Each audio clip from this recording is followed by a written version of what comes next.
Hey guys. This is part 10 of What If Sarada Went Back in Time and Met Team 7. Hit like and subscribe if you like this one, and also please check the author in the description. Let's start.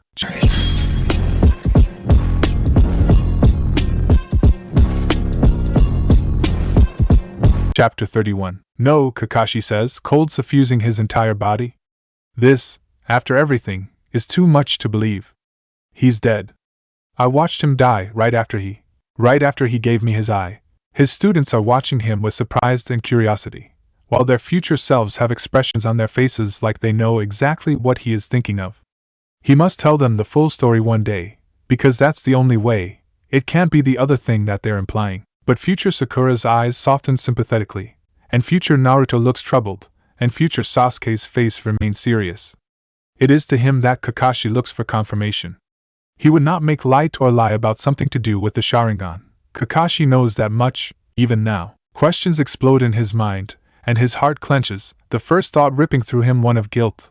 Did he leave Obito to die? Did he let Rin transplant his eye and leave him crushed and dying, without even a proper burial? Naruto, Hinata says warningly, the veins on her forehead thickening as she continues to stare into the distance. The future Hokage winces. We don't have time for this, he declares.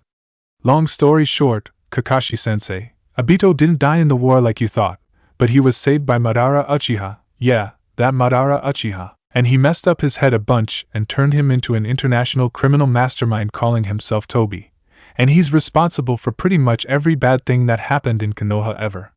But then you guys reunited, you got through to him, and he switched sides and helped all of us save the world. There's beat a loaded silence. Future Sasuke's right eye twitches, and Hinata sighs. Naruto. Future Sakura growls through gritted teeth, clenching a fist. You're supposed to be an adult now. You're not supposed to just reveal information like that, especially at a time like this. Sorry. Wow, you really never changed, do you? Sakura says to Naruto. TCH, Sasuke nods his head in agreement. At any rate, future Sasuke says, Kamui presents a problem to us, if Toby is currently using it. Whatever time he is in, whether it's yours or even a little further on. If he sees anyone in there who shouldn't be, he might start investigating, which we can't allow. He levels a meaningful stare at Kakashi. Beyond that difficulty, this information has nothing to do with the current you. Put it out of your mind. And oh, the irony of his one-track-minded student telling him to put something out of his mind. Kakashi is tempted to ignore the directive, but at that moment Hinata murmurs, 3 minutes. Time is too short for what he wants to know, and every word is another second wasted.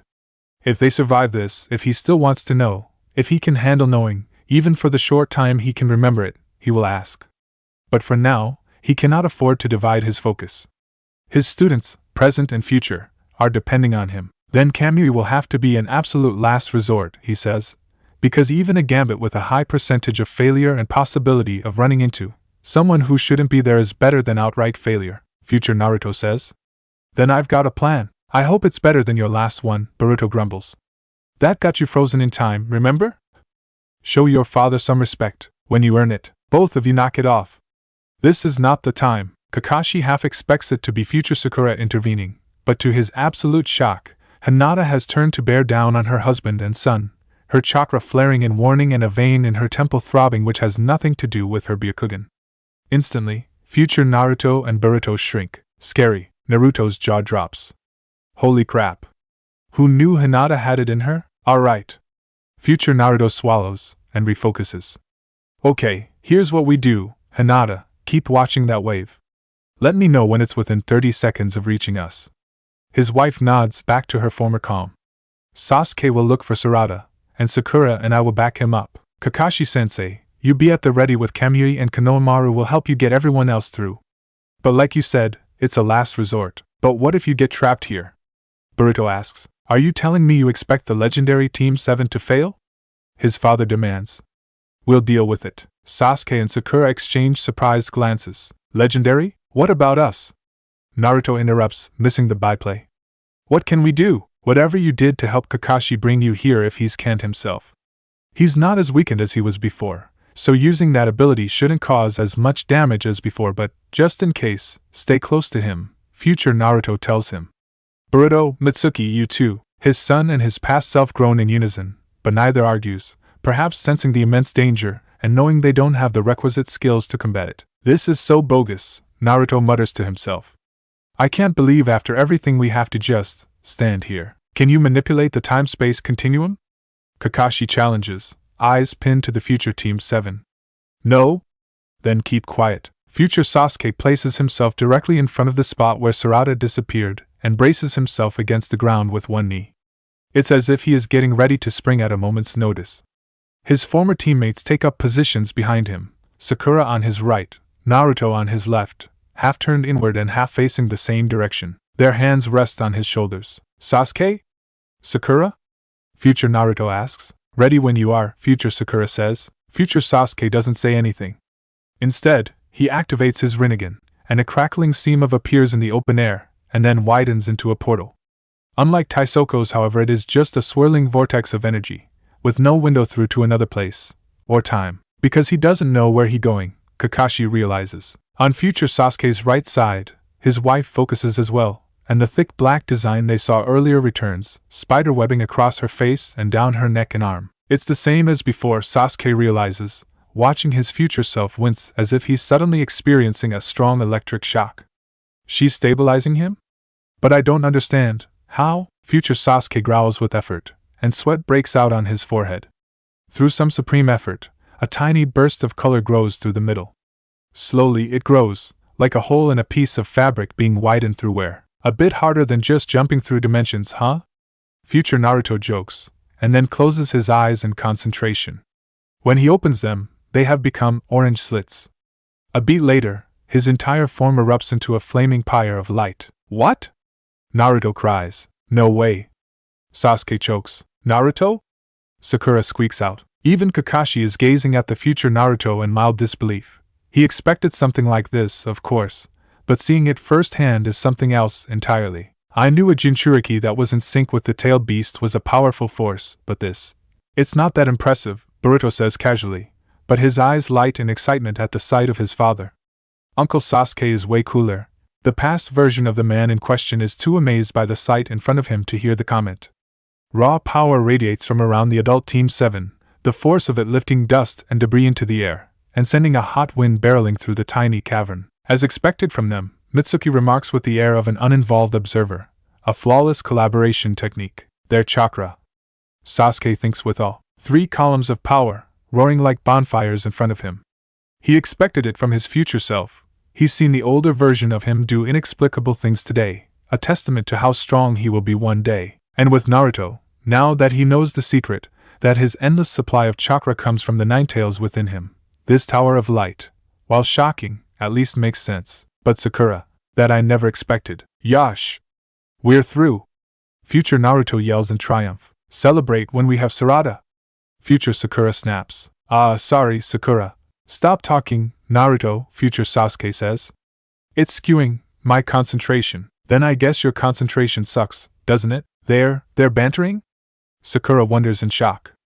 Who are these people? 2 minutes, Hinata warns. Okay, I'm going to try to find Kakashi-sensei's marker, Naruto says. Sasuke, get ready. Future Sasuke doesn't reply, his every focus concentrated on keeping the window open.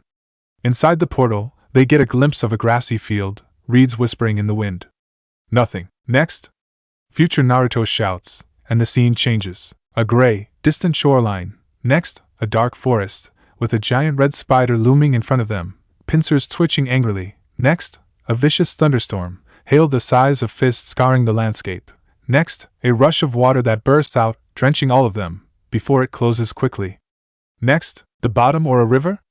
Sakura wonders. They are flipping through the windows so fast, burrowing further into the myriad dimensions, that eventually it becomes too dizzying to get a look at what's beyond the windows. I don't get it, Sakura murmurs.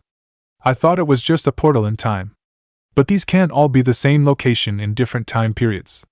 The terrain is completely different. It's no longer just time that's displaced, remember? Hinata reminds her. Nothing is where it is supposed to be. Then how are they gonna find Sarada?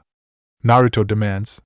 A tiny marker like Kakashi left on her must be like looking for a needle in a haystack. You should have more faith in yourself, Naruto, she says softly. He makes a face. He can't believe Hinata is the one telling him such a thing. Future Sasuke makes a sudden noise of pain, his balance wavering a moment. The strain is getting to him, Kakashi realizes, taking a step forward. He doesn't know what he's going to do, but red chakra suddenly bubbles forward, spreading from future Naruto to the man kneeling before him.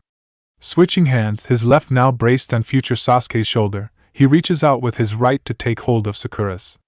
The chakra engulfs her as well, traveling down her hand to meet Sasuke's right shoulder. It's a chakra circuit, but that red energy. I've seen that before. What's he doing? Sakura asks. That's the Nine Tails healing cloak, Konohamaru explains. It replenishes chakra and heals the physical body at a constant rate. And he has his dispersed around all three of them, Kakashi realizes. So there will be absolutely no break in the stream of chakra keeping the portal open. Konohamaru nods. Any faltering at this juncture would be fatal to the space-time user. Sasuke.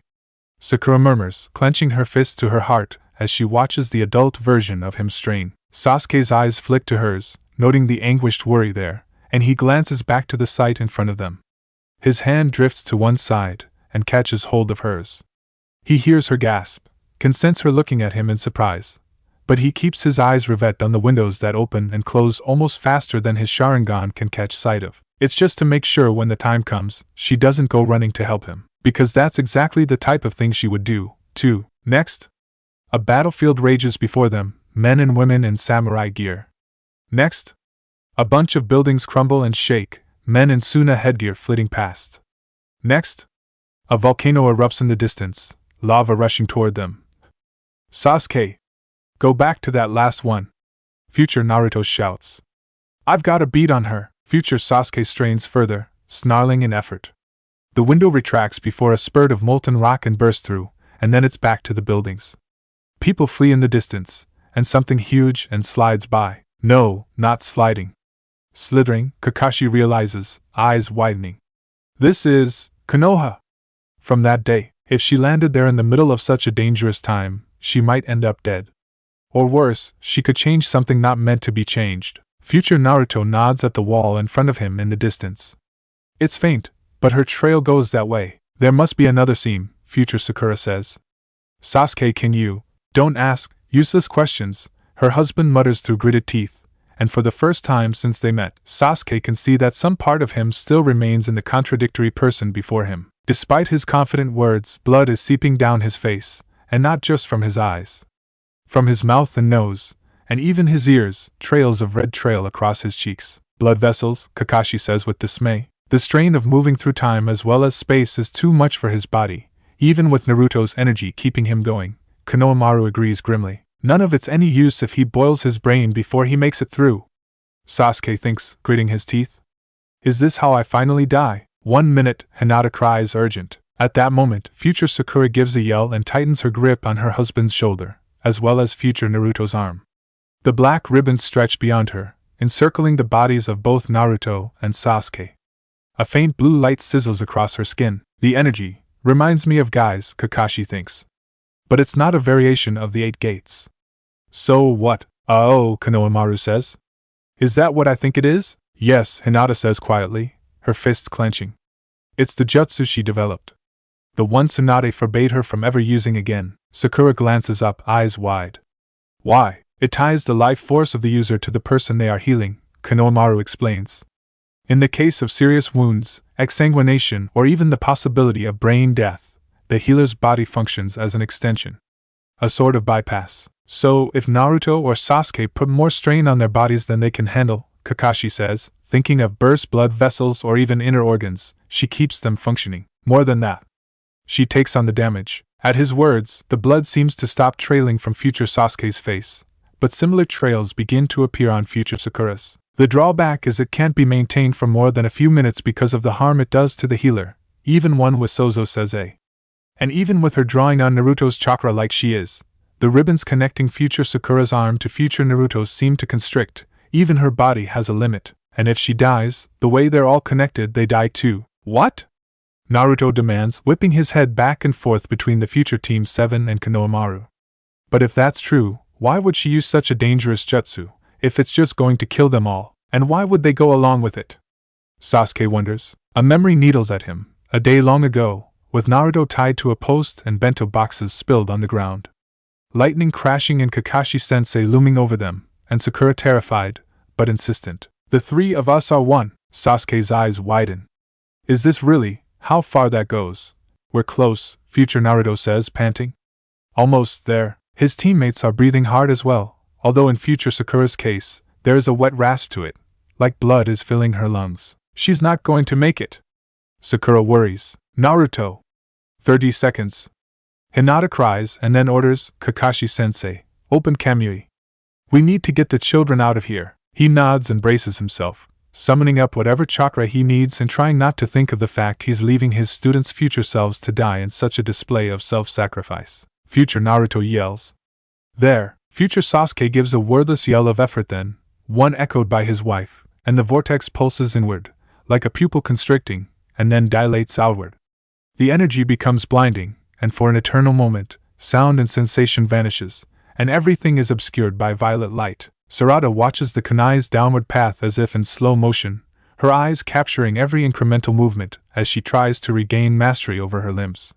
Realizing there's no other option, she summons up a genjutsu at the last second. It isn't enough to stop her, only slow her down a little, but the momentary lapse is enough to give Sarada the chance to inch away. The kunai slams into the dirt centimeters from her ear. That was close, and it's not over. Tyoko rallies right away, not allowing the miss with the kunai to be the end. Pulling back to gain momentum, she slams her foot downward, intending to crush Sarada's face with her heel. This time, Sarada finds the strength to roll out from under her, scraping knees against hard-packed earth in her quest to get upright. She doesn't know where they landed, but it's just a matter of time before Tyoko has the strength to move through time again. Have to knock her out beforehand. There are only so many times I can jump after her. Both of them recovered, they charge once more. Sarada, her arms stretched out behind her back, uses one hand to make signs, calling up two more shadow clones. They run ahead of her, zigzagging in front of one and another on their way to Tyoko, drawing her attention. As the other girl disperses them with two targeted kicks, Sarada throws herself forward, intending to capitalize on the moment before Tyoko gets her bearings. Chakra gathers in her fist, and she throws it down, intending to cave in her opponent's skull. Tyoko is thrown backward, but not from the blow. At the last moment, she catches the movement and bends herself backward, flipping over. Her feet barely touch the floor before she's darting back at Sarada, who uses the momentum from her missing punch to spin herself around, pivoting on her left foot and kicking at the other girl's face. Tyoko catches at her foot, and Sarada folds in the air, whipping her left foot forward for a second blow. Blocking, Tyoko ducks, and then kicks upward, the ball of her foot knocking into Sarada's side. Sarada chokes, pain radiating through her body, and she falls in a heap on the ground. Blood spills over her lips and she struggles to breathe. Broken rib, or two. If she didn't have one before, she definitely has one now. Your eagerness will be the end of you, Tyoko tells her, her teeth bared in a smile. What was it you said before? I just need to hit you once and you're done? She's right. She might not have my brute strength or chakra control, but she doesn't need that to be dangerous. Focus! Tyoko makes another beeline for her and Sarada winces, for the moment unable to summon the strength she needs to meet the blow. Instead, she grabs a handful of shuriken and whips them at the oncoming enemy, aiming for the eyes and heart. Somehow, Tyoko slips between the incoming blades, tucks and rolls as she lands, and then jumps forward to smash her knee into the side of Sarada's head. Again, she goes skidding across the ground, stars spinning in her eyes and around her head, and it's a struggle to stand. Tyoko smirks at her. She waves a hand, opening a window beside her. I don't think so. Sarada's fingers flare out, streams of wire gleaming in the air. With a quick movement of her wrist, the wires swirl around Tysoko's right arm.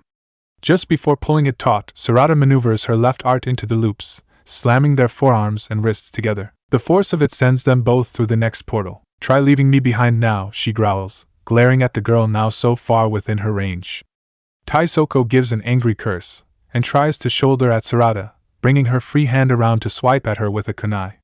Sarada catches it with her own, deflecting. The girls tumble to the ground, rolling over and over, each trying to get the upper hand, scraping knees to get upright again. Twice Tyoko reverses her kunai, catching it on a finger, and tries to make hand signs with her free hand, and Sarada is barely able to stop her with punishing swipes of her blade. Of course she knows one-handed signing, because nothing's ever easy, is it? Of course, that goes two ways, doesn't it? Sarada should be able to do that, but she is hesitant. Tyoko is faster than her. If Sarada left an opening even for a second, portals open and close all around them as they struggle, and they move through them almost as an afterthought. Does her Sharingan get stronger as we go back in time? Sarada wonders. Or is she summoning the strength from somewhere else? Countless battlefields pass by them as they continue their struggle. They wrestle with one another through a ferocious gale of sleet and hail, their feet sliding against the slippery ground with no means grabbing hold, all the while trying to push the other one into a precarious position. It comes to a head the time after they land in the middle of a river, and are nearly drowned before Tyoko opens a portal. They tumble out onto a hard, dry surface, and Sarada has a brief impression of a cliff behind her and the sun setting in the distance, when pain sears through her arm. Tyoko has used the moment of recovery from the river to slice her kunai deeply into Sarada's arm, tearing it upwards. The wire holding them together snaps, and the other girl emits a triumphant laugh. But through her pain, Sarada sees an opening. With her own kunai, she slices upward, sending blood spraying and Tyoko screaming to the ground. Blood drips down the left side of her face where her eye used to be. That's one down. Do I have it in me to get the other one, after all of this? Sarada wonders, panting. They stay like that for a spell, both gasping for breath and sense, and trying to recover, to see through the pain. Sarada's left arm is useless, the tendons cut. Tysoko's vision reduced by half. She looks up, rage and hatred blazing from her one remaining eye. Little half-breed bitch. And she vaults forward, right hand gripping her bloodied kunai with white-knuckled fingers. Sarada's eyes widen and she tries to prepare for the attack, but Tyoko is too close within her range. There's no time to reach for another kunai, no time to dodge. Good for Tyoko, bad for her, except there could be a way. Only one thing left then. Summoning all remaining chakra into her right hand, she throws herself forward as well. Tyoko has left one opening, one that she won't be able to do anything about until it's too late. Sha, narrow. Sarada bites out, more a gasp than a battle cry at this point, and lets her fist fly. Skin parts, bone and muscle split aside, and a liquid heat passes over her hand. At the same time, searing pain punches into Sarada's abdomen, and blood coats the back of her throat and her mouth. They are both stationary for a moment, staring at one another. Tysoko's expression, a twisted, triumphant smile, is frozen on her face, and her hand remains tightly clasped around the kunai sticking out of Sarada's abdomen. Blood drips heavily onto the ground between them, but it's not all Sarada's. The same red substance coats her entire forearm, all the way to her hand, which has burst through Tysoko's chest completely and come out the other end. Her fingers shake, clenched in a grasping motion as her brain tries to register what just happened. Tysoko's remaining eye is dull in death, and as her body slumps forward, Sarada uses her left hand to push the body away. She shudders at the feel of her skin passing through internal organs and bone. Then, carefully, with movements that feel far too slow to her, she pries the cooling fingers from around the kunai in her gut. The body slides onto the floor and doesn't move again. I did it. She blinks down at Tysoko's unmoving form, scarce able to believe it. I did. But not without a cost. Her knees suddenly feel a lot weaker, and she wants to sit down, but can't get her muscles to cooperate it. She staggers back, her upper body feeling heavier than ever, forcing her backward, and she can't regain her balance. She falls backward, and has a fleeting impression of the edge of the cliff, and then she's plummeting downward. This is exactly how everything started, Sarada reflects as her eyes drift closed. I was falling, she smiles to herself. After all of it, everything turned out for the best. She was able to learn more about her parents, just as she always wished. She was able to see the legendary Team 7 in action, and though they were utterly foolish and far less impressive than they are in her time, they always had that spark. She's thankful she got to see it, even if it was all fleeting. With Tyoko gone, history is safe, which means it shouldn't be hard for them to get everything back to the way it's supposed to be. Papa will see to that, she knows. They'll be sad about her death, Mama especially, but because of Sarada, they will have a future. They will have the option of healing from it one day, so she can't regret that. After all of it, the people most precious to her will be alright. Chapter 32. When Sarada wakes, she is floating. It takes longer than she would like to force her eyes open, and when she does she feels only confusion. The world around her is lit by a dim violet light, but everything beyond it is a black, overwhelming darkness. Am I dead? She remembers a knife and then falling, and then, nothing. I must have hit the ground. I have to be dead. Slowly she sits up, frowning at the water surrounding her, rippling outward. Somehow, it doesn't soak her skin or clothes, almost like it's not really water but someone's abstract concept of it. As she gets to her feet, it falls away from her, leaving no trace of it beyond the sensation of silken sheets sliding away. The air suddenly feels heavy, and she tenses. Whirling around, she is shocked to see Tyoko standing beside her, also looking utterly unharmed. No! She should be dead. I felt her die. The other girl looks as if she is as confused as Sarada, but it lasts less time. You! She hisses, and lunges, eyes narrowed and palm flat for a blow to the throat. Sarada braces her feet in the ankle-length water, hoping she won't slip, and prepares for the incoming blow. Which is why she is shocked as the other girl is suddenly stumbling into the water behind her with an ungainly splash. Did she miss? No, that's not it. She went right through. What? Sarada whispers, staring down at her hands. They seem solid enough to her, but fighting one another is useless, a cool voice says, echoing within the vast expanse of distant black. Your minds and souls are beyond your physical bodies. Sarada whips around to face the owner of the voice, and Tyoko jumps to her feet as well, as if expecting an attack. Neither of them is quiet, expecting the sight before them. A woman and a man stand before them, having appeared out of nowhere. The woman is petite, with gray eyes and dark skin, dressed in pale colors but for a blood-red obi tied in the front. Slow black hair is arranged in a complicated headpiece, and a pink cherry blossom kanzashi that look very similar to one that Sarada's mother has. Maybe my mind is compensating? Sarada wonders, but when she studies the man, she decides she would never have been able to imagine him. Beside the woman, he is much taller, and unsmiling beneath dark, wild hair. Somehow, he looms like a shadow even though he wears all white. 6 magatama border his robe, reminding her of giant versions of a Sharingan Tsutomu. And speaking of a Sharingan, he has it. And it looks exactly like Papa's. Who are you? Tyoko demands, getting to her feet to face the strangers. Sarada would like to ask the same thing, but something stops her. There's something about these two. The man looks down his nose at Tyoko. I will be the grasping, devouring shadow of despair. I will be the given sacrifice to bring about hope, the woman intones. We are the avatars of time and space, though the faces we have chosen are borrowed. We have taken forms you can grasp so that we can speak, though it limits us. We can no longer see the consequences of what is to come, and can only offer counsel. But that, Sarada begins, that doesn't answer. Who are you? Don't you know, little one? The woman asks her with a motherly smile.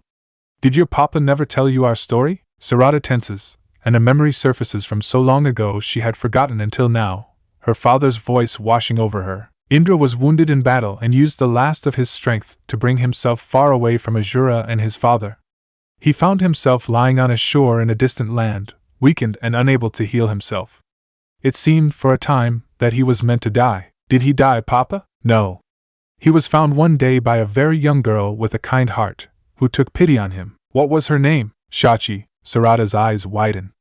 Then you're the progenitors of the Uchiha, Tyoko says, her fists clenching. Rage and hatred spark in her eyes, but being insubstantial, there is nothing she can do about it. Not that she could, anyway, Sarada thinks vaguely, staring up at the tall man with renewed unease.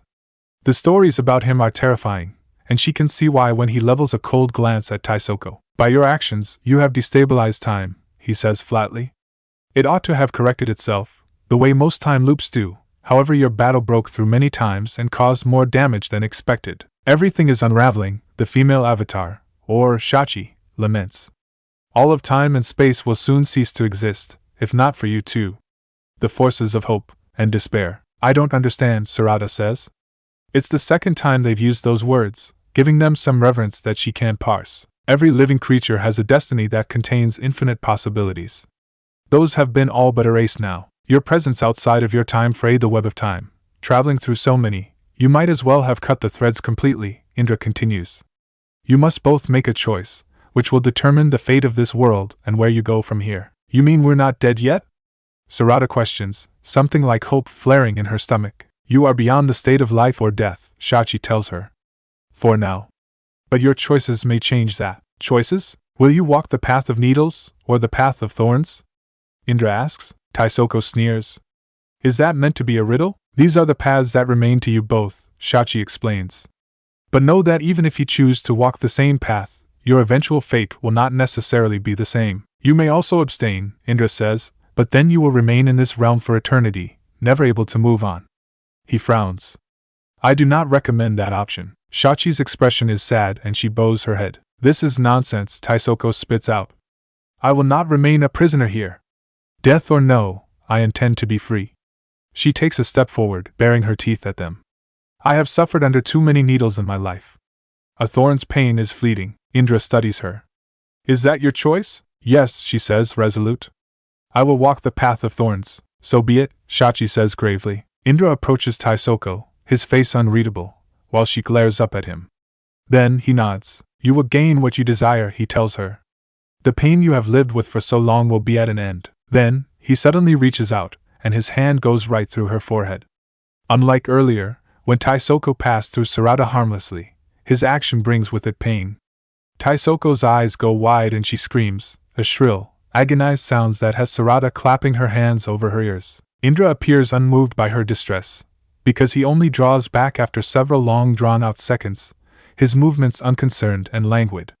In his hand, he cups something gleaming, red and insubstantial. It looks a little like a Sharingan, but Sarada can't be sure. As soon as Indra steps back, Tyoko, empty-eyed and limp, falls to her knees. An instant later, she vanishes completely. What just happened? Sarada demands. She doesn't care about the other woman. She's been trying the entire day to kill her, but her fate suggests Sarada's future might not fare much better. She went on, Shachi tells her gravely. Went on. Where is went on? This we cannot say, Indra tells her, studying his hand. Whatever he took from Tyoko gleams from within his fingers. Our knowledge is limited by these forms. Her suffering was momentary, Shachi tells her. Will you choose the same? Chills reverberate up Sarada's spine, and she takes a step back. Choose the same? And end up, just disappearing? The avatars are watching her expectantly, and she swallows nervously. If only she could have more time to think about it. Of course, she could always choose to stay here, then she will have an eternity of time to think. Can you give me a hint about my choices? She asks tentatively. Shachi looks almost amused. There is not much that we can see. These forms are limited. But is there anything you can tell me? The other one was not given a choice, Indra points out. The other one did not think to ask, Shachi replies serenely. Impulsive decisions are a quality the Uchiha have always had. Too often it has been the source of their undoing. This time something like guilt flashes across Indra's face. But it happens so fast that Sarada isn't sure if that's what she actually saw. HN. The man folds his arms, but he doesn't argue. Then he closes his eyes and concentrates. After a beat, he says, the timeline remains clouded. I see stone faces sundered and only the wielder of the pure eye standing between salvation and the end of an era. 2 pillars crumble, Shachi adds. Sun and moon vanish, and the earth is shrouded in darkness. Sarada's mouth goes dry. That didn't answer my question at all. It's just vague words and ambiguous forecasting. You're not going to tell me which path leads to all that, I'm guessing? She manages with a pained smile. We do not know, Shachi says. We are limited, I know, Sarada sighs.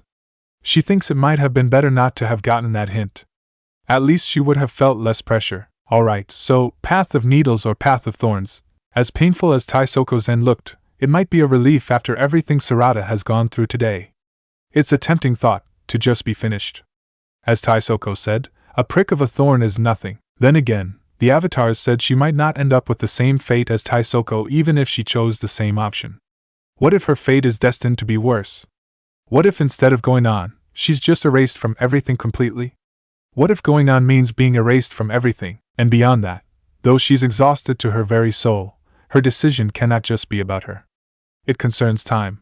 Either everything will become completely unraveled and vanish, or there's something bad coming in the future. Assuming their predictions are literal and not just speculation, Sarada muses. They said themselves they can't see everything. That could be part of a larger picture. Think. Path of needles or path of thorns, neither sound like pleasant options. It's natural to think only of the damage they might both do, but what if she considers other qualities? Thorns protect, Sarada thinks. They keep flowers from being eaten or destroyed. And needles, well, needles can be used as weapons. So, one of them defends, the other attacks? No. Wait, needles have another function. She is the daughter of a medic, after all, and has seen firsthand the good that needles can do. They are used to give people life-saving cures, to transfer blood or chakra, to mend flesh as well as fabric. Like maybe, the fabric of time? Sarada wonders. It can't be that easy. She wants nothing more than to heal the timeline from the damage that's been caused, and it's tempting to choose the option that is in line with the metaphor. But then again, Needles are as bad as thorns, because once they've punched a hole in something, the hole stays there. At least in terms of fabric. If it's skin, I suppose the skin heals over. But then, the same can be said for a wound from thorns. Ugh! Her eyes clench shut, and her hands ball into fists, frustration and fear surging through her. With every further thought, she gets drawn further into a study of riddle and wordplay. Trying to see beyond the meaning of the two words is paralyzing her here. Perhaps she is destined to stay here forever after all. No! Sarada decides, her eyes snapping open. No, I will not stay here. If there's even a chance of making sure Mama and Papa, and their past selves, and everyone have a future, I have to make a choice. It seems she is going to have to take a page out of Boruto's book and just go with instinct. All right, she says, squaring her shoulders and taking a step forward. She fixes Indra with a defiant look, not quite as fierce as Taisoko's, but still somewhat insolent. I've made my choice. Speak it then. I choose. There is nothing but white in Sarada's field of vision, and a splitting pain in her forehead. Someone's voice, someone she should recognize, echoes in her mind. You walk with gods, little one. Mind your step. Awareness returns to her then, the feel of air rushing past her, and her eyes spring open. She stares up in dismay at the cliff that is getting steadily further away from her, her right hand clawing at it in futile desperation. Her body begins to flip in the air, and she's already been here before, hasn't she? Only this time, her reactions are dulled from the lingering unconsciousness, and the ground is getting closer and closer. Sarada! Almost the instant she hears her name, something seizes her hand in a strong hold. Blinking up in shock, she stares at the swirling portal in front of her, the violet chakra mingling with orange and green fire. She's hanging below the rip in the sky and can't see beyond the portal, but the hand holding hers is unquestionably her father's. Papa! She calls in amazement and relief. You have to haul yourself up, he shouts to her, and she hears a strain in his voice. It's as if he is in great pain. We're already using everything we have to keep the portal open. Her eyes flick to the swirling flame, and notes with concern that it seems to pulsate, growing smaller 1 minute, before widening again. Each time it happens, the diameter shrinks. I'll try, Sarada says, although even as she does, she feels weakness disperse over her entire body. She's already put her body through so much today, she doesn't know if she has the strength for this. With her other arm hanging uselessly by her side, and the kunai still buried in her gut, pulling herself up the length of his arm seems impossible. Hold on, Sarada! She hears Boruto yell from somewhere beyond the rushing sound of the portal. A half-second later, his father's past self adds, Come on, Sarada. You can do it. Yeah, Sarada. Come on. The past Sakura calls. Don't you dare give up. Her head snaps upward at the order from the young Sasuke Uchiha, the repressed, stubborn boy who has been avoiding acknowledging any connection to her all day, and resolve floods through her. I won't give up. Gritting her teeth, she strains upward, throwing her energy into the most difficult one-handed pull-up ever. Her joints scream, and her bones shake, and she concentrates all of her chakra to her hand. She has to be careful, not wanting to accidentally shatter the bones in her father's arm, or disintegrate her own muscles from the force. There's no time to inch her way up with her fingers, and so, with a final wordless scream, she swings herself until she can get the momentum to throw herself up. Flying upward, she has a vague sense of colors and shapes before her, coalescing into familiar figures. Papa with his arm out to her, Mama and Uncle Naruto on either side of him, their Byakugo and Senjutsu respectively activated, and their hands on his shoulders. In the background, their past selves and Sarada's team watch anxiously. The portal is closing faster now, and Sarada lingers for a moment in the air, weightless and completely conscious that if she doesn't grab hold of her father's upper arm at just the right moment, she's done for, a stain on the ground, left to rot somewhere in the past. She reaches out, and misses. Sarada inhales in disbelieving desperation, sensing the exact moment when her body begins to shift from its upward current to the pressure of gravity. There are cries of disbelief from her loved ones, and then, out of nowhere, two arms thrust through the portal and wrap around her, several times over. I know these arms. Sarada thinks with giddy relief, eyes snapping through the portal to stare at her teammate. Sarada doesn't have long to take notice of him, expression of concentration on his face, and a strange blue chakra crackling over the surface of his skin, before she is being pulled forward into the swirling, violet vortex. She is back in the dank underground cavern again. Now! She hears Uncle Naruto yell, and then her mother gives a snarl of effort. The portal snaps shut behind Sarada just as she clears the threshold, slicing neatly through the heel of her sandal. She is dizzy and has the confusing sense of falling into a heap of bodies, Boruto is shouting her name, Mitsuki's arms retract, and then suddenly Aunt Hinata calls out, "It's coming!" Sarada becomes aware of a growing roar, and a suffocating wave of energy moving forward. Before she can regain her wits, someone, Konohamaru, grabs a hold of her. The past versions of Team 7 are urging their future selves to their feet. Kakashi ushers Boruto and Natsuki back, and Papa is opening another portal just behind them. A vast sea of sand appears beyond the barrier, and he snaps, "Everyone go!" Genin and Jonin, past and present, make a beeline for the opening. Carried carefully by her instructor, she stares in wide-eyed horror over his shoulder as an explosion of golden chakra barrels toward them. Only in the instant just before it hits them does the portal snap closed. Silence hangs over them, feeling abrupt and uncomfortable in the wake of the roaring noise, like a thread suddenly snapped off in the middle. It lingers for several moments, like a breath being held in at the highest point of its inhalation. Sand swirls around them, an endless desert stretching out upon every horizon. Then the reality of things sets in. Phew! Uncle Naruto exhales, falling to one knee. Papa staggers backward, looking like he's about to pass out, but Mama catches hold of him, her arms scooped around his shoulders. Both of them have blood on their faces, she notices with concern, but despite radiating exhaustion, there's an instant of that nameless something passing through them. Warmth floods through her. They're okay. Everyone's okay. On the heels of that relief, awareness of her body returns to her, along with the searing pain in her abdomen. She coughs then, blood slipping over her lips, and the world tilts to one side. "Sarada!" Konohamaru sets her down on the ground. Instantly Mama is by her side, a little slower than normal, a little paler. Papa also tries to stagger toward her, but his legs give out beneath him. Boruto and Natsuki try approach, but Kakashi and Aunt Hinata hold them and her parents past squad back. A warm hand rests on Sarada's front, and the tingling sensation of her mother's healing chakra radiates through her. Mama is straining more than usual, as if eking out every last shred of healing chakra.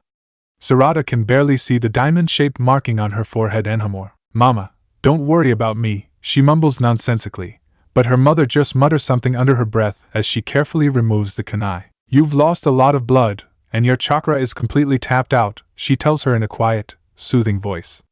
"But you'll be alright." She looks up at Papa.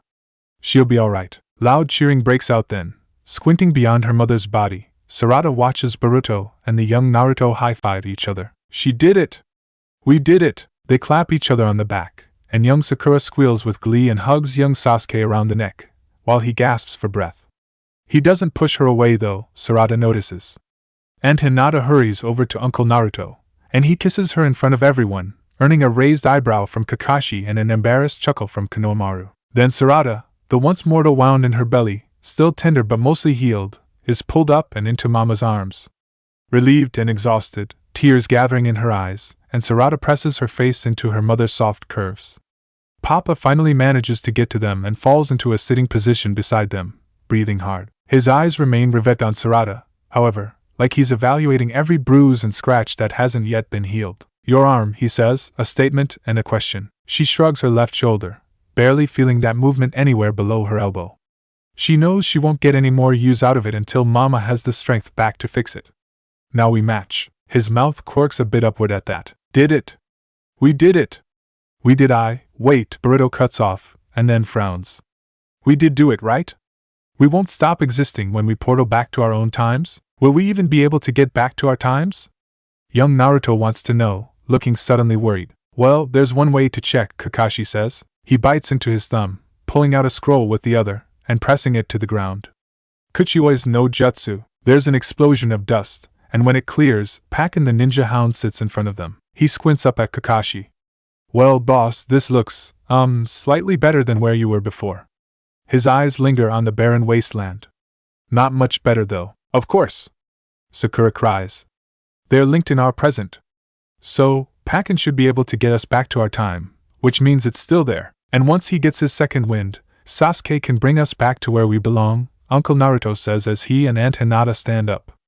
Boruto has thrown himself at his mother, wrapping an arm around her waist, and then moving aside so that she can offer Mitsuki a hug as well. Uncle Naruto puts a hand on either boy's head. "Honestly, Sarada, how many times am I going to have to fix your arms today?" Mama scolds lightly, but there's no real annoyance in it. "Hopefully no more," she replies gamely, and grins up at her teammates. "Mitsuki, you saved me." Well, you and Boruto and Konohamaru-sensei had an eventful day, he replies mildly. I felt it was my turn. Don't act like it's nothing. Boruto guffaws. And here I thought it was only Boruto you would risk your life for, Sarada teases, survival and adrenaline making her giddy. Well, you are one of my teammates. Such a fine display of camaraderie, Konohamaru murmurs, eyes teary and a fist clenched. It makes your sensei proud. What happened before we found you? Papa wants to know, and it's obvious he's asking about Tyoko, and whether she's still wandering around somewhere in the past. Everyone, including the dog, is watching her now with expectation. With the adults recovering themselves, there's not much else to do but tell them. Slowly, and pausing every now and then to allow for outraged exclamations or questions, she explains about following Tyoko through different time periods, and their long battle. All the while, the adults fan out amongst one another, checking wounds and healing one another, or at least trying to. Mama appears to be tapped out after whatever she did earlier, and fixing Sarada as well as she could, but between Aunt Hinata and Uncle Kakashi's basic healing abilities, they help stabilize her. Color returns to her face, but the Byakugo doesn't, and Sarada thinks Mama might be a little weak for the next few days. Sarada finally ends her story with her last desperate vault towards Tyoko, before trailing off. Her mind feels like it's garbled somehow, a snarl in a thread. That's the last thing I remember, she says, frowning. She has the distinct feeling that time passed between her last attack on Tyoko and being rescued from her fall off the cliff, but can't call it up despite every effort. Mama squints at her. Well, you definitely have a concussion. That could explain you blacking out for a bit. It will be a while before I can check for sure, but we should be safe if we treat it as that. You must have done something badass, Boruto says, punching his fist in the air. You came back, but that Tyoko chick didn't. That might not be a good thing, Mitsuki points out. If she's somewhere in the past, she could still cause damage. No, she's dead, Sarada says, earning surprised looks. I don't remember how, but I'm sure she is. I bet you took her out, huh? Young Naruto says. You gave her the old one too, right? He mimes boxing motions, and Boruto shoots him a disparaging look. You're so lame. Is it possible she's been placed under a genjutsu? Sakura wants to know, inching a little closer to the Uchiha family. Papa gets up, shaking his head at Mama when she makes a motion to help him, and studies Sarada. If there is, it's not one that I can sense. Most likely my wife is right, it's a concussion. Sakura gasps a little, gazing up at Papa with shining eyes. Did you hear that? She whispers to Sasuke, whose face has gone furiously red. He said my wife, TCH. Speaking of genjutsu though, Papa says, eyes focusing on the two genin in front of him, showing no sign of having noticed the interaction. If it wasn't, it means someone else might have gotten involved in matters. He takes a few steps toward the past version of him and his wife, until he is gazing down at Sakura. Sasuke glares at his adult self, and Sarada gets the distinct impression he doesn't like his future self. Papa either doesn't notice the look, or doesn't care, because his attention is on Sakura. When I was trapped in the time barrier, I saw how Jiken was defeated. That was no ordinary crow. There was no time to speak of it before, but there is something I need to know. Sakura's eyes widen at being addressed so seriously by any version of Sasuke, and then when he kneels down in front of her so that they are at eye level, her face goes as red as her tunic, and her eyes flick away from his. If you'll allow it, he adds. Please, at which point, Sakura promptly faints. As her teammates hurry to catch her before she hits the ground, Mama sighs. Darling, it's really not fair of you to do that. Papa has the decency to look confused. Chapter 33. Sakura isn't sure how long she is unconscious, but when she comes to, Kakashi is leaning over her, while her teammates watch her with a mixture of amusement and resignation. After everything you went through today, this is what makes you faint? Her instructor asks her lightly, and helps her to her feet. She is blushing furiously, and trying not to meet anyone's gaze. Except, she can feel future Sasuke's gaze on her, a piercing thing that makes goosebumps rise on the backs of her arms, but also comforting somehow. I wonder how he does that. Beside her, her Sasuke radiates irritation, and she has the rather ridiculous notion that he would like to put himself between her and his adult self. Sakura, Sasuke's future self says, a question in his voice, and Sakura remembers that he was asking her something. She snaps her eyes up toward him, forcing herself to pay attention. He said there's something he wants to check? Sakura remembers. He means with the Sharingan, doesn't he? She's not entirely sure how she feels about that, but the earnest expression on his face, different from the usual blank one, causes her to nod wordlessly. Future Sasuke nods and thanks. Look into my eyes. This won't hurt. Hesitantly, she raises her eyes to meet his. Immediately, she is lost in the deep black depths of his eyes. There's something in their coloring, and she wonders if it's the glare of the sunlight, but are they a shade lighter than she's used to her Sasuke having? Your eyes are different, she tells him quietly. Yes. It's an evolved form of the Sharingan. Now, that's not it. They're not as angry as my Sasuke's, she tells him as his irises turn red. They remind me of your brothers. The last thing she hears in the real world is the shocked inhalation of breath beside her, and then she is somewhere else entirely. The world around her is black and white, like the negative image of a developing photograph. The only bit of color she can see are Sasuke's eyes as he gazes down at her, before his attention is drawn by something else. Something black falls in front of her, a lot of somethings, she realizes, and reaches out to catch one. A feather? She looks beyond it then and gasps as she suddenly finds that someone is standing behind Sasuke. A familiar someone in a long black coat with red clouds. Sasuke! Watch out! She cries, pointing behind him. She expects him to whirl around and lash out, the way he did when he first rescued her. Or the way she knows her Sasuke would react to the sight of his brother. But the movement is languid, as if he is reluctant to turn but knows he must. She is hit then with a memory of surprising clarity. The world bleeds red and black, and she is standing alone before Itachi Uchiha. Sarada? She cries, looking for the girl. You will not find her here, he tells her coolly.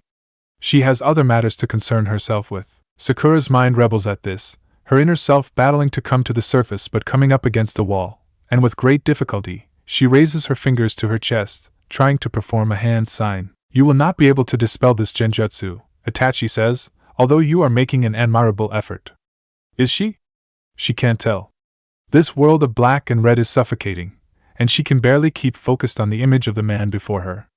I detect a remarkably strong second will within you, a will that is trapped beyond her reach by this terrifyingly bleak world. Why do you care so much for my brother? Itachi asks without segue, in his deceptively mild voice. Is it some girlhood fancy? All around them, images from her past surround them, her and Ino fighting to sit next to Sasuke in class. Sakura offering him a box of chocolates while he walks by. Sakura cheering Sasuke on with all the girls in their group as he and Naruto fight. No, there's something else here. Sakura grits her teeth, unable to break herself out of the onslaught of memories that overwhelm her again. Tears pour down her cheeks as she relives all of those moments, the embarrassing, the frightening, the painful. She can't break away from his gaze. The images replaying around them are different now. Sakura stands in front of Sasuke, holding a dagger with shaky hands as he and Naruto lie unconscious behind her. Sakura skidding across a splintering floor to stop an immobile Sasuke from injuring himself on landing. Sasuke curled in a fetal position, Sakura throwing herself in front of him even as a half-transformed Gaara throws a giant fist of sand her way. Diving off of a cliff to save an unconscious Sasuke from drowning in the sea. I see, Itachi says, and the images fade. Sakura gasps as she is released, and slumps forward a little. Itachi peers at her more closely now, with speculation. You would do anything to protect him. Yes, Sakura bites out without hesitation, louder because she wants to ensure she can speak under her own power. You would give your life for his. Yes, he nods, thoughtful. I cannot personally interfere in the course of events you have found yourself in. There is too much at stake to chance it, he tells her. But I can lend you something to help protect Sasuke. Should you find yourself in a position where all hope is lost. What? Sakura gasps. You want to help him? But I don't understand, and I don't have the time to explain it to you, he replies. I'm expending enough energy as it is carrying on a similar conversation with the other girl. Your daughter. Sakura clenches her fists. If you hurt her, I have no interest in harming either of you, Itachi dismisses and raises his arm. There is a flurry of black feathers, and a giant crow appears, settling on his arm. One of its eyes gleams with Sharingan. Sakura gasps. Yes, Itachi says. This crow has a specific role to play. A means of saving Sasuke from the darkness consuming him. You know of what I speak. Images of Sasuke losing control, of the curse mark covering his body, his eyes becoming more and more hostile every day. I cannot risk it using its ultimate ability beyond erasing my memory of these events. Wait, what? But it will be helpful to you if you have no other choice, and if Sarada fails. But I thought you said you couldn't interfere. I can't, he tells her patiently. My summon is a different matter.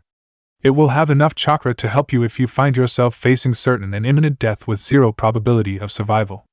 Then it will return to me, because it's linked to your time, Sakura realizes, her thoughts a convoluted mess of panic and anxiety, as she tries to understand why Itachi Uchiha wants her to save his brother. You have a keen mind, he tells her, approving. Before she has time to process the fact the most infamous shinobi in Konoha just complimented her, the crow takes off, making a beeline for her. Sakura cries out, taking a step back, but can't stop the creature from barreling into her.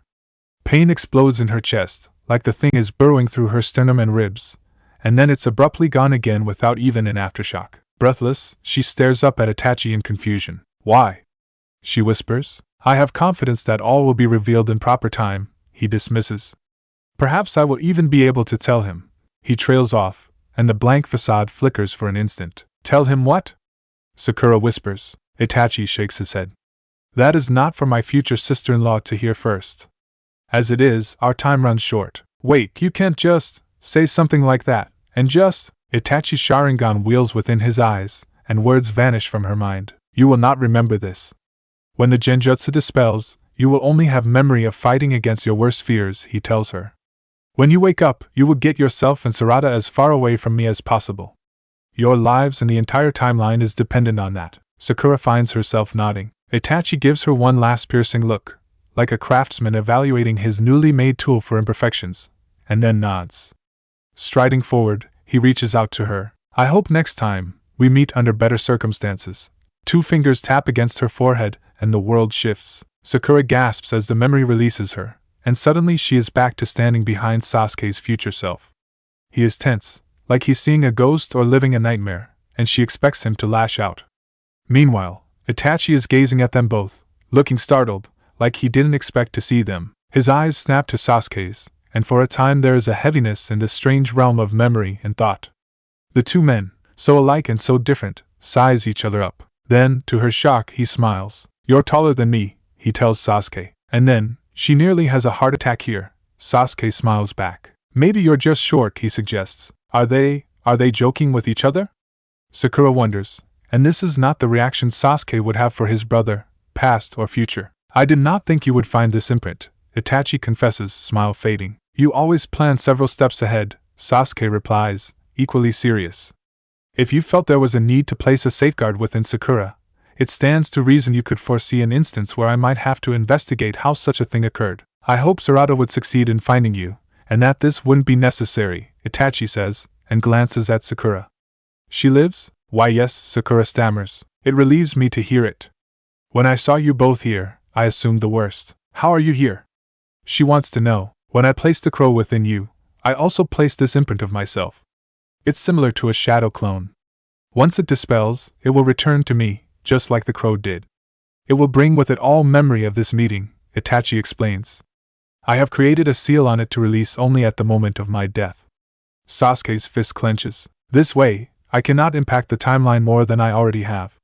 And, he trails off, looking guiltily at Sasuke, which this flies in the face of everything Sakura knows about Itachi Uchiha. What the hell happens between my time and future Sasuke's? Perhaps it is a selfish hope, but I hope my final thought could be of the bright future you have built for yourself, Itachi continues. It's not selfish, Sasuke says quietly, and though his face remains composed, there's anguish in his eyes. Itachi sees it too, because his eyes soften. Guilt morphs into shame. I'm sorry, he says, the words almost a whisper. For everything. Sasuke is quiet for a spell, and then takes a step forward, then another. Sakura's hands clasp to her heart, wondering if this is what causes Sasuke's odd calm in the face of his clan's murderer to break. But instead, he places his arm on his brother's shoulder. I know, he tells him, quietly. You were in a position where every choice led to bloodshed. Nothing will ever make what you did right. Pain flashes across his Itachi's face. But I understand your reasons. Itachi swallows. I see, he says at last, like he's not sure what else to say. When I was younger, Sasuke's eyes flit to Sakura, and she knows he's talking about her Sasuke. I wouldn't have been able to. I couldn't.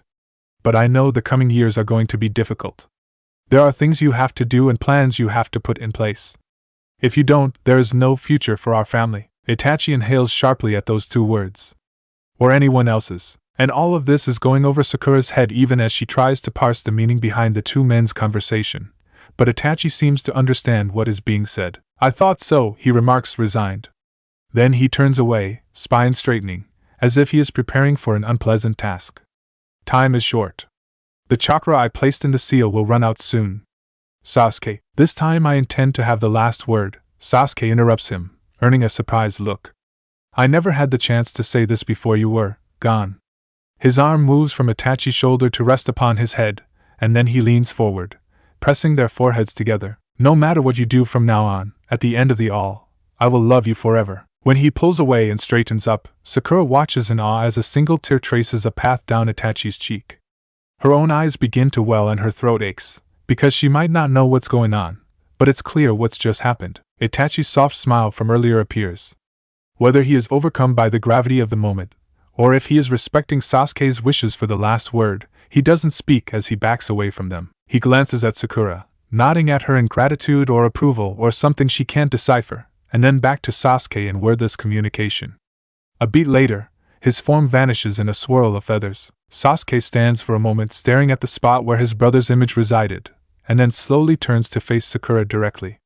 In that same instant, she finds herself back in the real world, desert stretching out on either side and wind brushing sand against her cheeks. Their eyes remain locked for another long second, and then he suddenly leans forward, hugging her to him. Sakura, thank you. And now she does begin to cry. There's no other option but to hug him back. Sasuke stares at the two figures before him, his mind in utter blank since Sakura uttered those fateful words. They remind me of your brothers. It's not possible. Sakura has never met his brother. How would she know? His adult self is maintaining eye contact with Sakura, and Sasuke knows that something is going on right in front of him, something he has been purposefully left out of, and he doesn't know why. It has to do with Itachi. Why is Sakura? He takes a step forward, his only thought to somehow interrupt what's happening, to demand his future self explain what's going on. Before he can take another, a hand catches his wrist. Sasuke. Sakura's future self is behind him, gazing down at him with soft eyes. In his anger, he thinks for a moment that it's pity, until he sees actual sadness on her face. He doesn't care. Let me go, he orders. I can't, she says quietly. I can't let you hurt yourself. Hurt myself? I won't. There is only so much new information that a human brain can process in a short time, future Sakura tells him quietly. For minds that are still developing, especially minds that are as tied to their emotions and abilities as yours are, that capacity is lessened. I would say I don't know how you're still standing right now, except I know you. You have a staying power beyond your years. Her mouth momentarily quirks, almost fondly, before the expression vanishes and she stares down at him with serious eyes. But I won't let you risk working yourself into a seizure over information you are going to have to forget in a moment. This Sakura, this woman in front of him is calm and logical, showing no trace of the begging or crying he has come to associate with her younger self. There is a gleam in her eyes and a set to her mouth that almost dares her to challenge him on it. And he's seen that before, hasn't he? I don't care about that, Sasuke tells her, using all of his effort to keep his voice level. If you know me, you know what finding Itachi means to me. You know that I will sacrifice anything, even my own soul, if I have to. I know that, she interrupts him, and he startles, because Sakura never interrupts him when he speaks. No one knows that more than I do. And that time, it's closer than you think. But it's not now. And you may be willing to sacrifice even your own happiness for a fleeting moment of knowledge. But are you willing to sacrifice hers? Sasuke blinks at this, following future Sakura's gaze as she tilts her head just beside him. A few feet away, Sarada stands with her good hand clenched in a fist against her chest, her eyes reflecting confusion at his anger. Then, she takes a step forward. I don't, she begins, barely above a whisper, and then she squares her shoulders.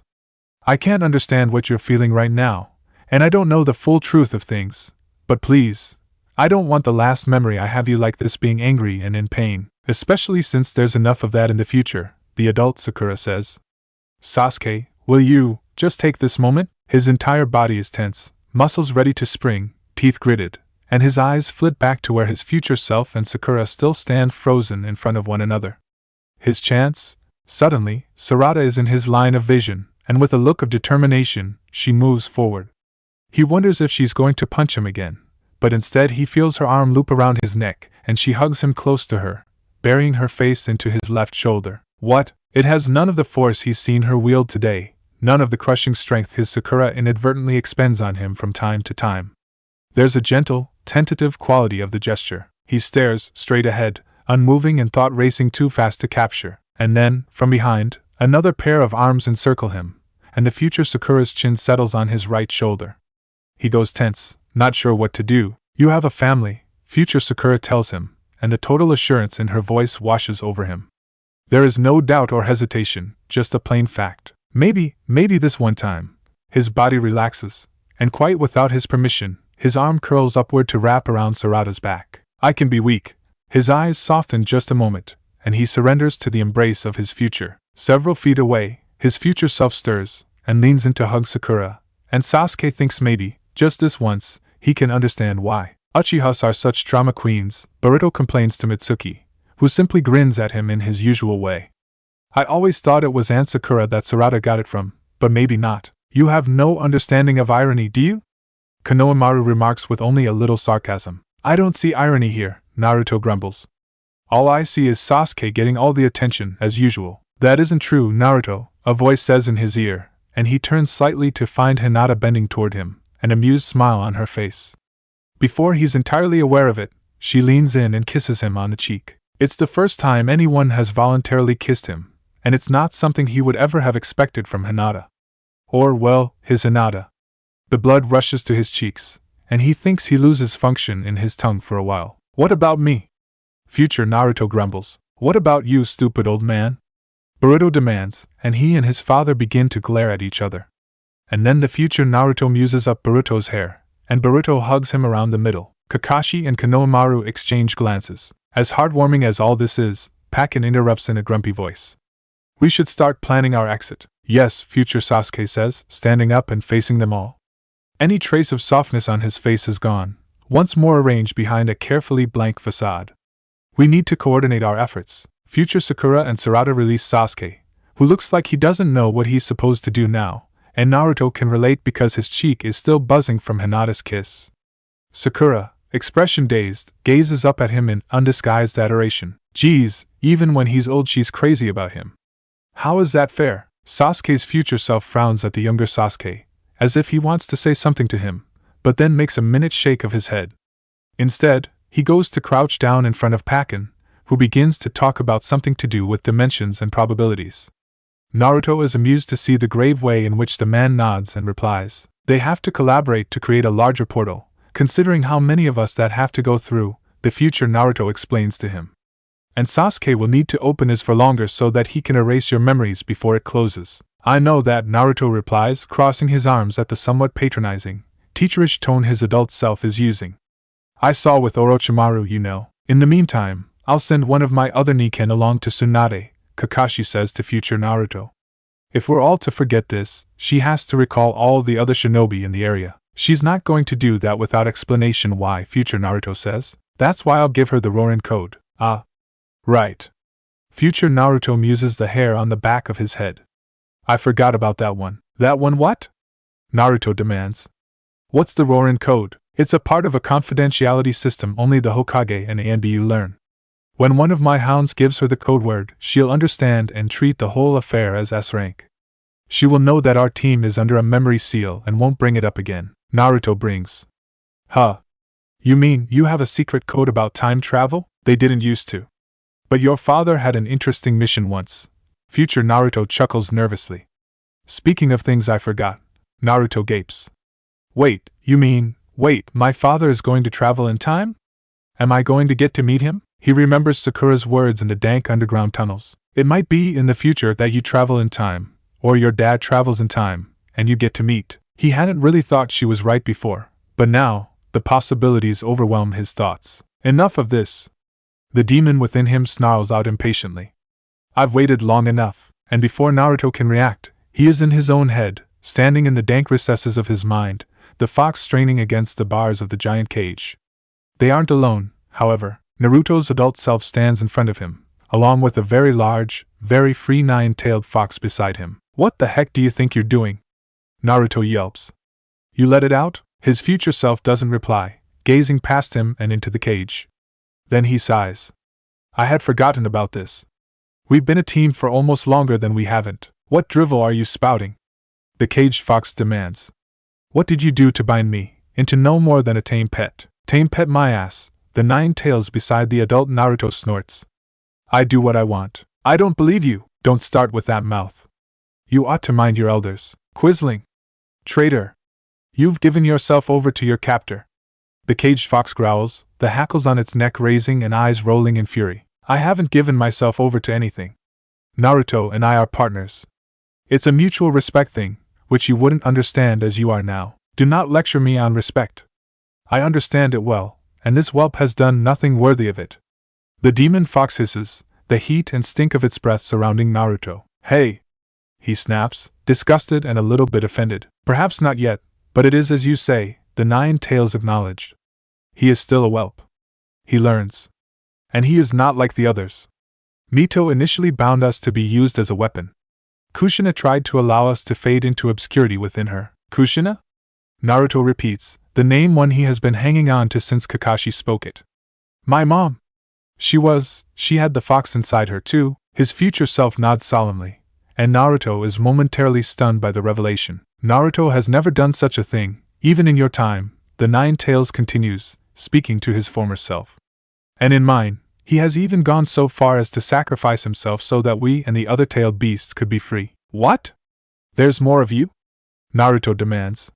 He sort knew already, considering his encounter with Gaara, but he thought the 2 of them were it. That can't be, the demon fox bites out. You lie. Why would I lie? Why would I need to lie? I'm standing before you, without a cage, and without an Sharingan here to compel me. You would feel it if Sasuke Uchiha involved himself in any way. It is just us here. The younger fox remains uneasy, still not knowing what to say or believe. Kurama, the future Naruto says gravely, and the fox hisses in shock at what Naruto realizes is his name. I know it's hard to understand this, or even believe it, but I vowed I would not let any harm come to you or the other tailed beasts.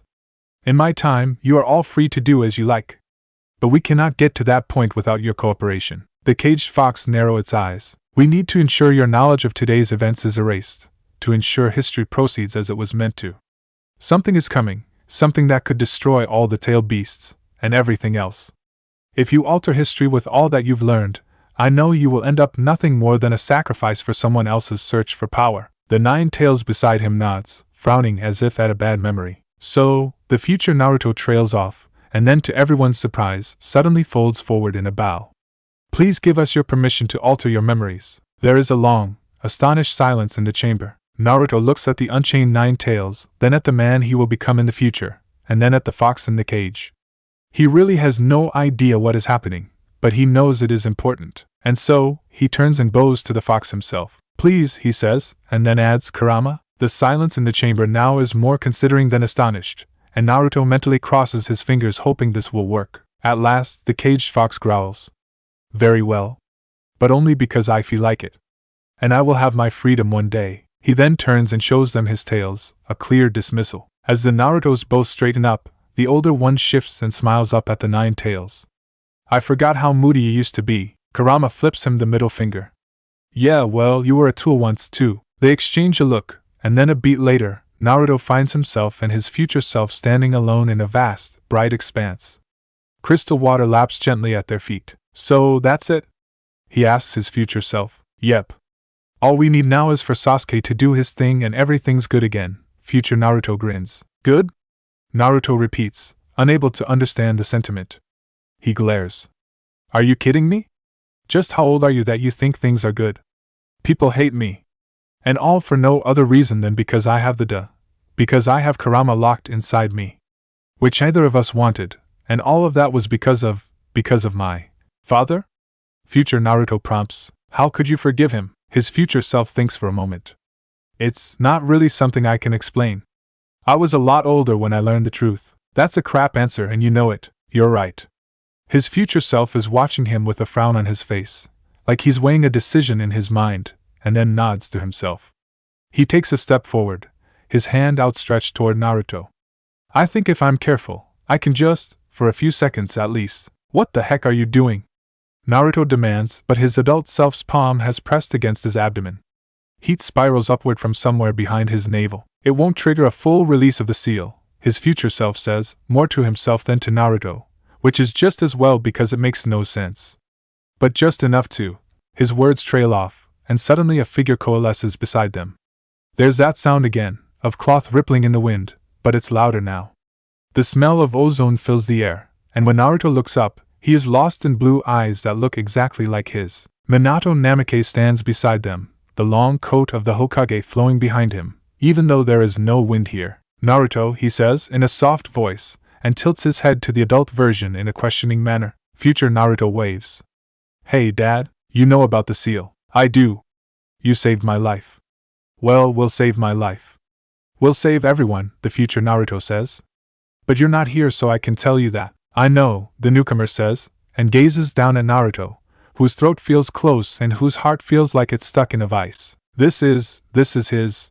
You're the fourth Hokage, he manages, because the other word is still too hard to believe. He has only ever seen the man's face carved into rock, and he thinks now that there is little likeness between the two.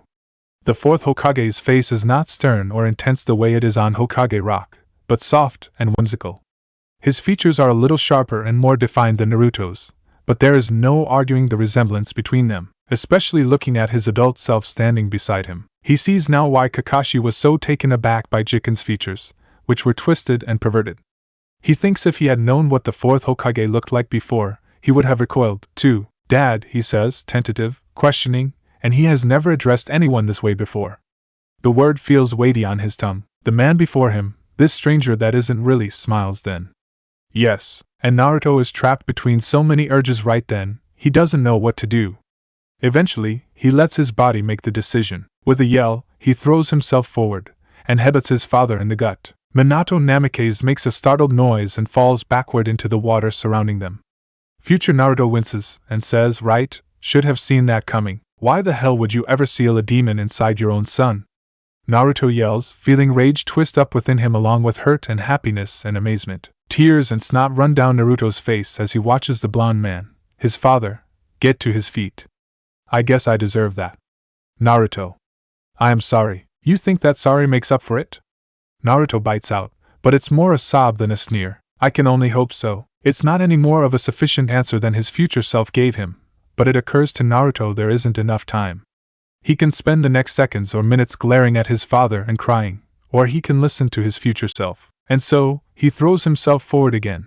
Minato looks as if he expects to be hit again, and wraps his arms around his father's middle, pressing his face into his chest. And even if this is all in his head, there's a protective warmth radiating from his father's body, and an overwhelming comfort. Dad? Again, the word is heavy, but it's one of the most cherished ones to ever cross his lips. He eventually looks up, meeting his father's warm gaze. You look so much like your mother, he says, especially with that face. Naruto's heart beats faster. Really? His father places a hand on his head. I am so proud of you. Every you. I will see you again. And if I'm not mistaken, he shares a meaningful look with future Naruto. You will meet your mother too. Words fail here. Part of us is always with you, his father continues, and as Naruto draws away from him, he rests his hand on his heart. Deep within. That's all the time we have, future Naruto says. Any longer, and you won't have enough chakra left for its original purpose. Of course, their father nods and steps back from them. He smiles at them both in turn. But I got to see my son as a young man, and all grown up. He begins to fade in front of them. What parent could ever ask for more? Kakashi isn't entirely sure why Naruto suddenly begins to tear up, looking like he's in pain, but with a smile trembling on his lips. Shooting an inquiring look at future Naruto, he gets a shrug in return. There was a much-needed meeting to be had, he tells him. In any case, Kurama is on board. He'll submit to Sasuke's Mangekyo this once. That's good, Kakashi says. I don't need to tell you the disaster it would be if he remembered all this. He sighs, looking upward. Either way, I'm going to place the wards for a memory sealing jutsu. I'll recognize my work, and if I think I've hidden my memories, I'll know better than to look into it too deeply.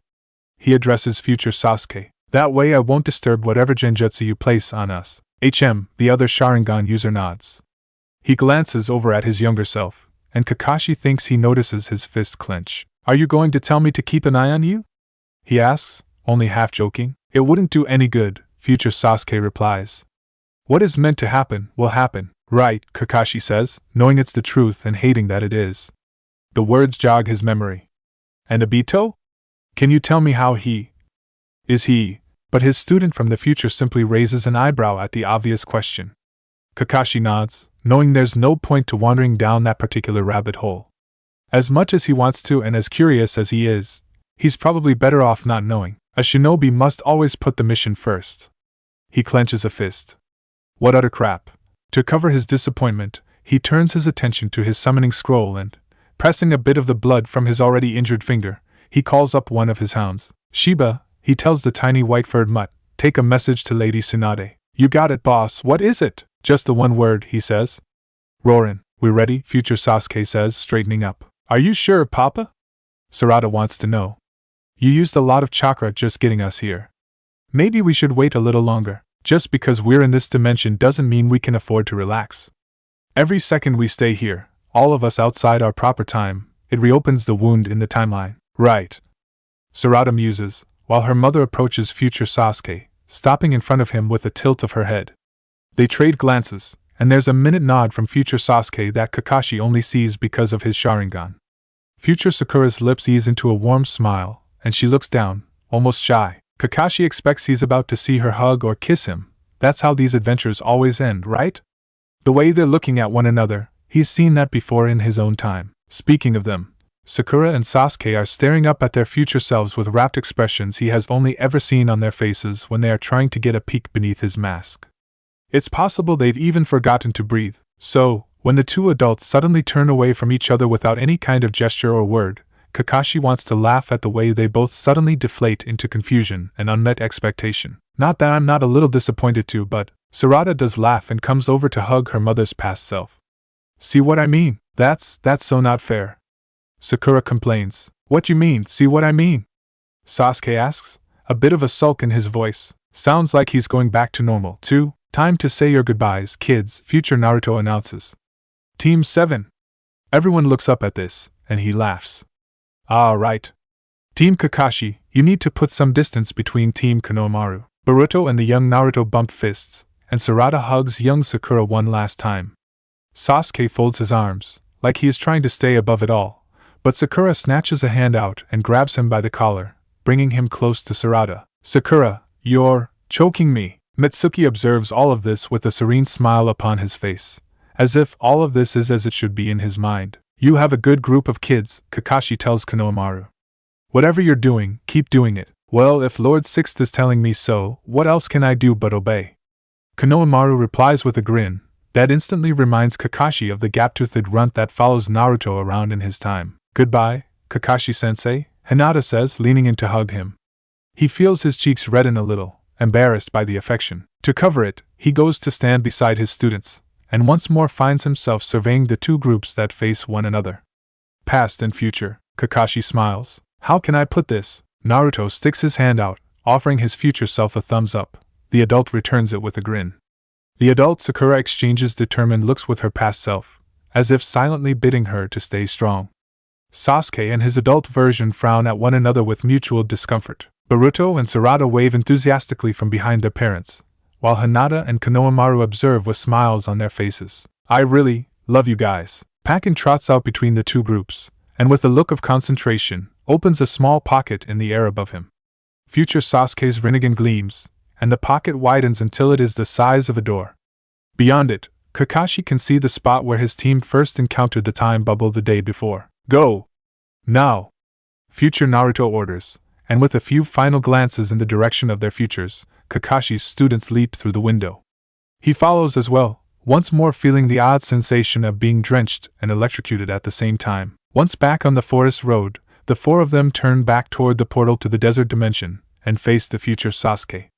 Sweat beads upon his forehead, and he bites out, Now, Kakashi. Kakashi nods, crouching down and pressing a dagger to the ground.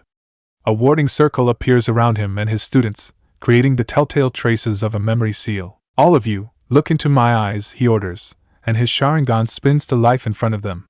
Once this portal closes, you will remember nothing. You will not try to find out what happened. You will continue on the paths that have been set for you. A hazy lull falls over Kakashi, and he has to marvel at the strength of Sasuke's Sharingan. He doesn't think his own will ever reach that level. Goodbye, Lord Seventh, Mitsuki calls from behind them. It was interesting to meet you at this age. The last thing any of them hear before the portal snaps closed is Naruto. Chapter 39, Epilogue. When she wakes, a comfortable, protective warmth rests beside her, and someone's even breathing tickles the back of her neck. Sakura shivers in response and blinks, trying to force back the confusing tides of unconsciousness. When she opens her eyes finally, Kakashi is bent over her, his eyes crinkled in amusement. Kakashi-sensei. Sakura wonders. Did I faint again? Mortification fills her at the very thought. Well, if you did, you're not the only one, he tells her cheerfully, and Sakura doesn't understand the implication in his voice, until she pushes herself up and feels the hard-muscled thigh beneath her palm. Suddenly she is completely awake, and she turns around to see blazing black eyes glaring up at her. Her brain registers their position, legs tangled, Sakura lying on Sasuke's chest as he sprawls beneath her, and she squeaks in wordless shock. Hey asshole, what are you doing to Sakura? Naruto's voice breaks through the heavy silence, and the blonde boy leans over to give Sasuke to the stink eye. Probably saving her from something, Sasuke mutters, beginning to pull himself away. To Sakura he grunts, get off of me. She is quick to comply, still trying to recapture her train of thought, while also trying to commit to memory the sensation of being so close to Sasuke.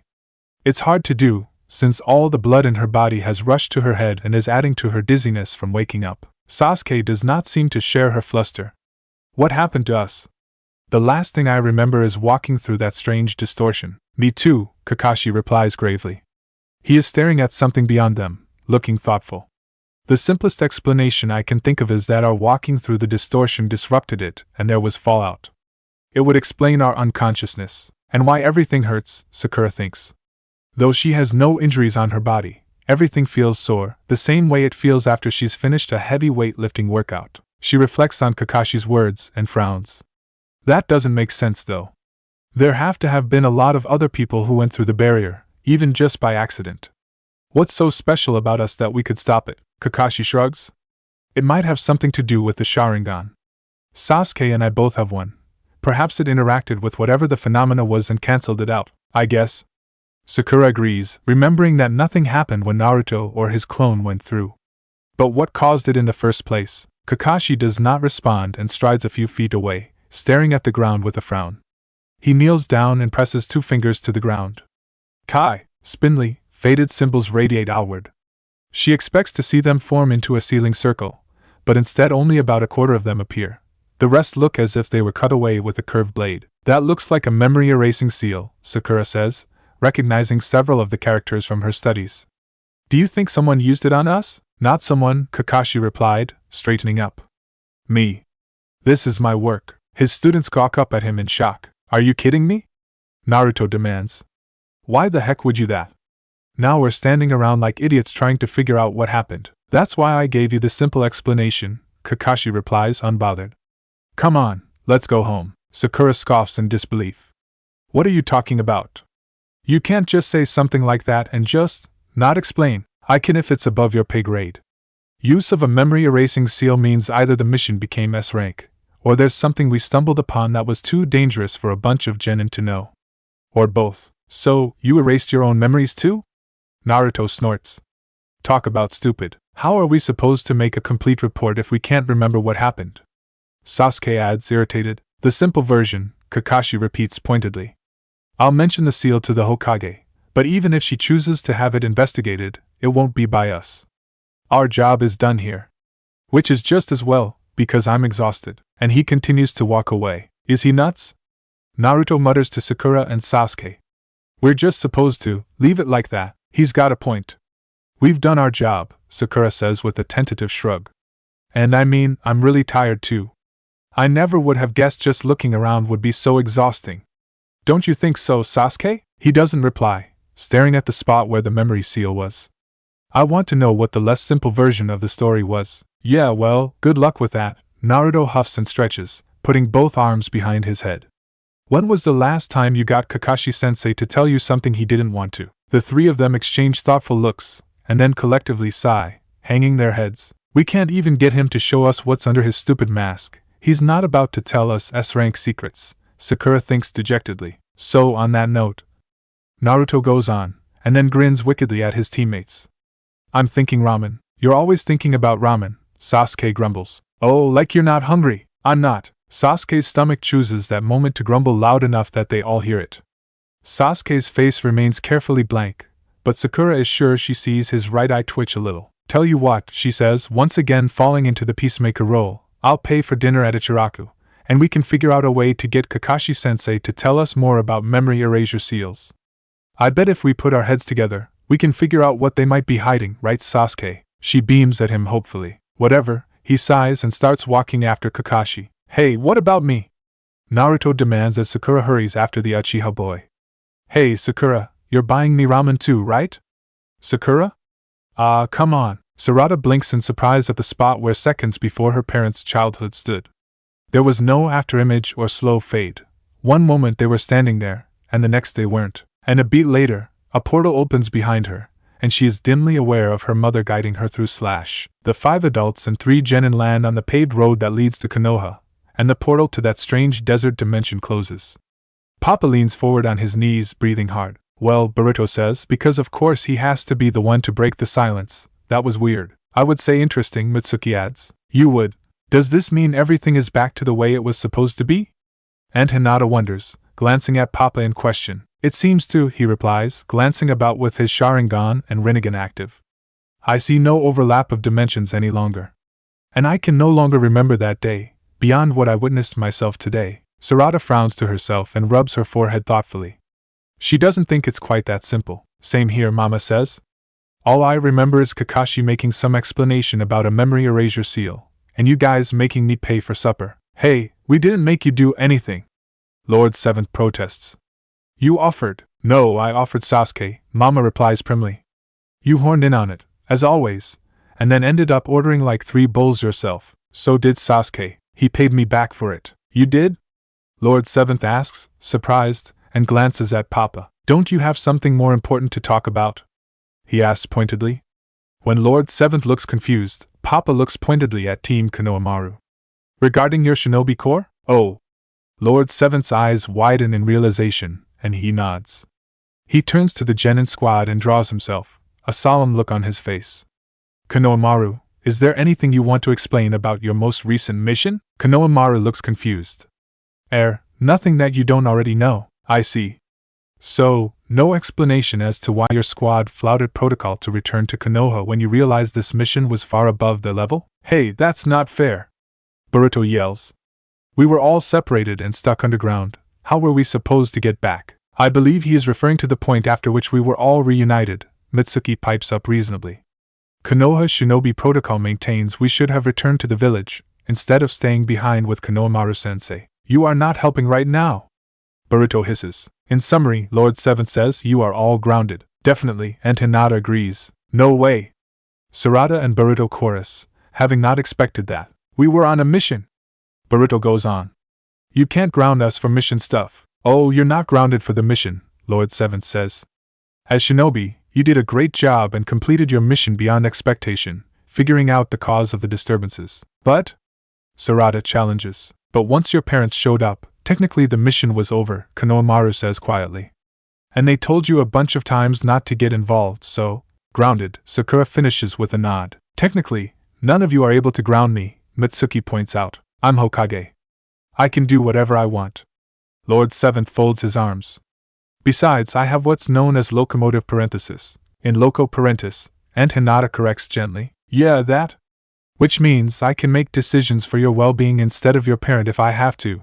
And I say, right now you're grounded. Mitsuki looks considering, as if this is a novelty he did not expect and doesn't know how he feels about it. Tough luck, kids, Konohamaru-sensei tells them with a rueful smile. Oh, you're grounded too, Sakura tells him crisply. He stares. I'm an adult. You can't ground me. Want to test that theory? She asks, smiling with the scary kind of cheer Sarada recognizes as a danger sign. Konohamaru blanches, and Sarada thinks she hears him whisper under his breath, scary. Right. That's done, Lord Seventh says. So I'm thinking, ramen? They all begin to walk back toward the village, and Hinata laughs and Mama groans.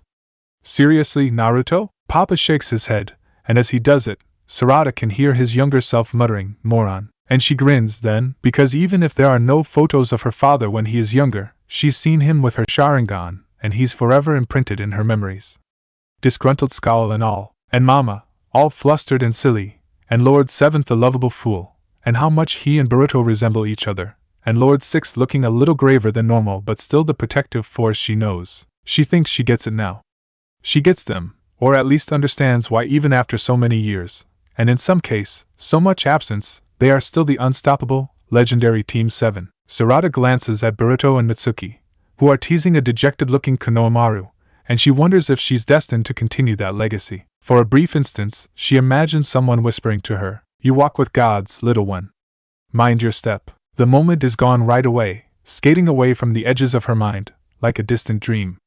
Instead, her attention is riveted on her parents, who are turned and waiting for her, expectant.